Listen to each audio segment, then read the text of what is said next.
Welcome back to Andersen Acres. You're going to notice I'm picture in picture, and there's no audio on the video I recorded. That's because the wind was blowing so horrifically that you were missing about half of what I was saying. So I decided to mute that audio and just put myself picture in picture, like I've been appearing on a few videos lately, explaining what I was talking about.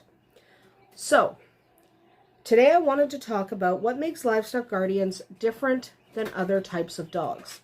And the reason I wanted to talk about this is I've gotten this question a lot lately, where someone will ask, why in all of these chicken groups or in all of these hobby farming groups do people keep telling me I should get a livestock guardian and not try to use the lab or the cane corso or whatever breed I already have to guard my chickens or to guard my goats? There's a very good reason that we do that. Those of us who have a lot of experience have seen what happens when you use the wrong breed for the wrong job. Now, I love all breeds of dog.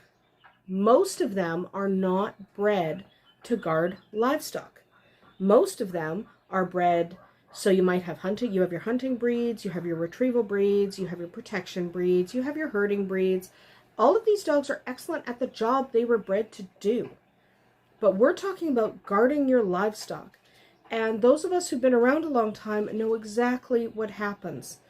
3 months later, someone is saying, my lab ate my chickens, after people with a lot of experience already told them that's probably going to happen. You're going to leave your lab unattended with your chickens, and something's going to happen. Not because a lab is a bad dog. They're following their instincts that they were bred for.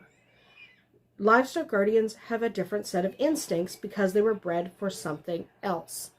So I love all dogs. Get the right dog for the right job. So let's just talk a little bit about what makes a livestock guardian different. So livestock guardian dogs, which we also often abbreviate to LGDs, in case you ever see that in one of the groups, LGDs stands for livestock guardian dogs. But livestock guardian dogs are not your average pet dog. They're not herding dogs. They're not guard dogs in the traditional sense, so they're not a shepherd or a Belgian Malinois. They're not those. And they definitely don't really like to fetch tennis balls. And I know someone's going to come in and go, oh, my Anatolian Shepherd loves to play fetch. Excellent. I'm glad. That can be a lot of fun. Most of them do not. So that is the exception rather than the rule. And when you're getting a puppy to do a job, you kind of have to go with what is most common, what is the rule. Otherwise, you stand a really good chance of being vastly disappointed. So, what makes a livestock guardian different than other dogs? Well, let's try to break it down a little bit. So, unlike pet dogs or even working dogs like your herding breeds or your protection breeds, livestock guardians are bred for one thing. They are bred to protect livestock. They're not bred to do anything else. That's their skill set. So, they're not multi-purpose dogs. They have one job, to protect their livestock. And they've been doing it for hundreds and even thousands of years. Breeds like the Great Pyrenees, the Anatolian Shepherd, the Maremmas, they're specifically designed to bond to their flock and defend them from predators.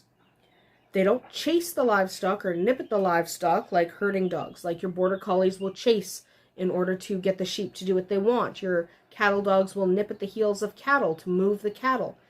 The livestock guardian breeds don't do that. They're not bred for that. Sometimes you'll get a dog like Tequila who has just a little bit of another breed in her that she actually has a dual skill set. She can herd our birds and she can also protect our birds. Vodka has no interest in herding them. He doesn't understand what that even means. He doesn't understand why we're doing that.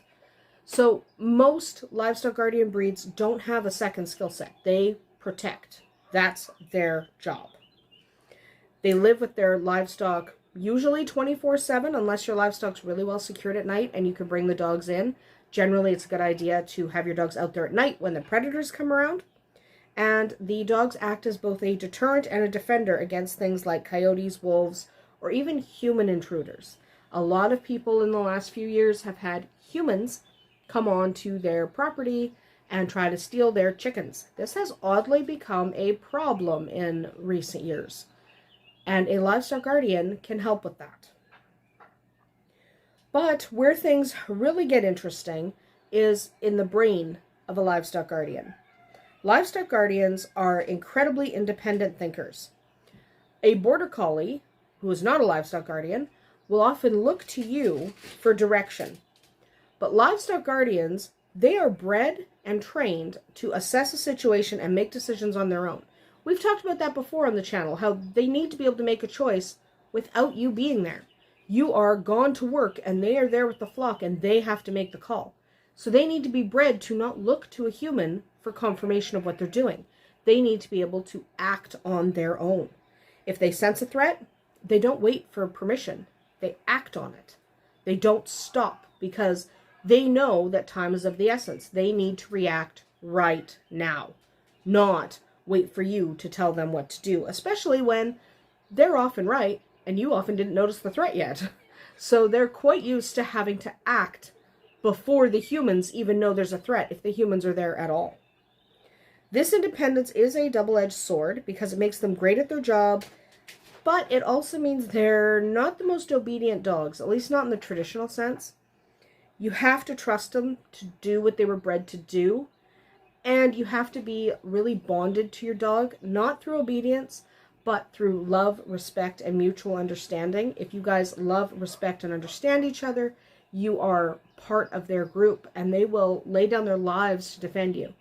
If they have no feelings for you, they'll defend their flock from you, because that's their job. That's what they are bred and born to do.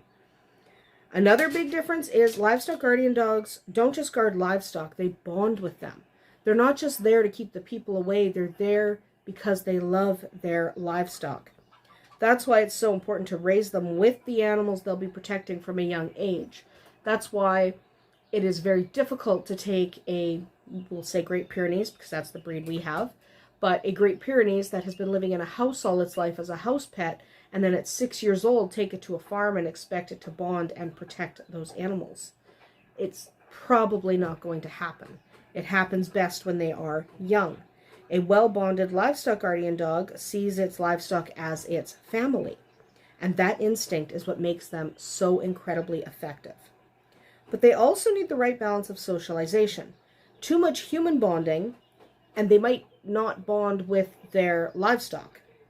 Too little human bonding, and they might forget that you're a part of the group too.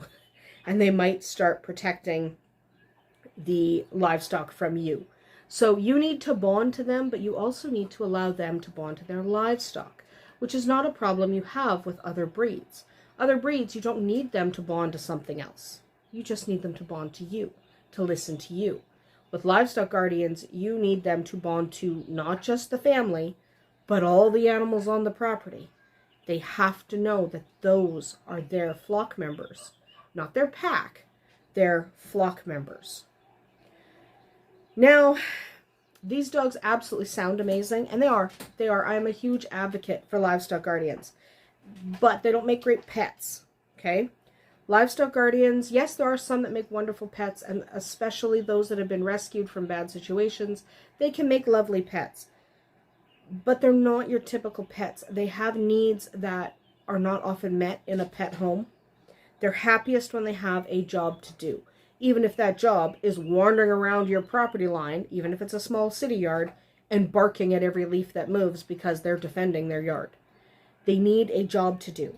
Without livestock to protect or without anything at all to do, they can become bored and destructive, sometimes even aggressive. Because even though we say livestock guardians don't have a prey drive, they're not aggressive, they actually are. That aggression is just really targeted. They do need to have that aggression. Otherwise, they can't stop the coyotes from coming and eating our birds. Vodka's beaten up a couple of coyotes, and he does it with a great deal of skill. His aggression is really, really targeted and can be turned off in a heartbeat. So often you see other dogs, they can't turn off very well, especially something like a lab, a high energy, they go hunting with you, they're bred to have that high energy. They can't just turn off, right? You have to bring them down or give them time. Livestock guardians are bred to turn off. They go beat up that coyote and they are what I call beast mode. That's in beast mode. And then they turn around, they're happy-go-lucky, lay back down on the grass, they're done.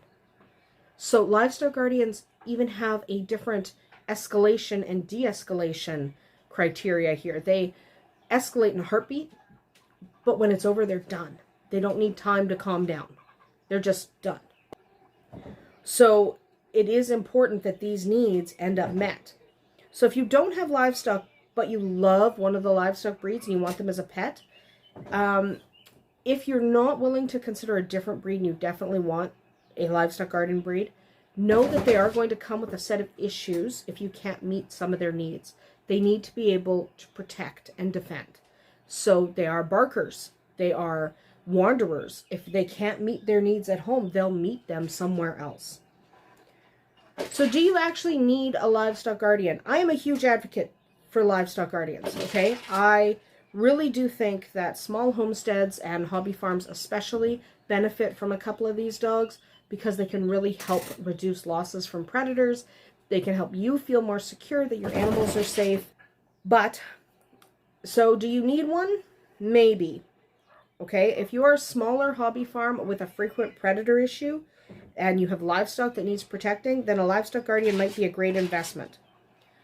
But if you're not willing to put the time and energy into training them, and I've got plenty of videos where I talk about how long it takes, it can take up to 2 years.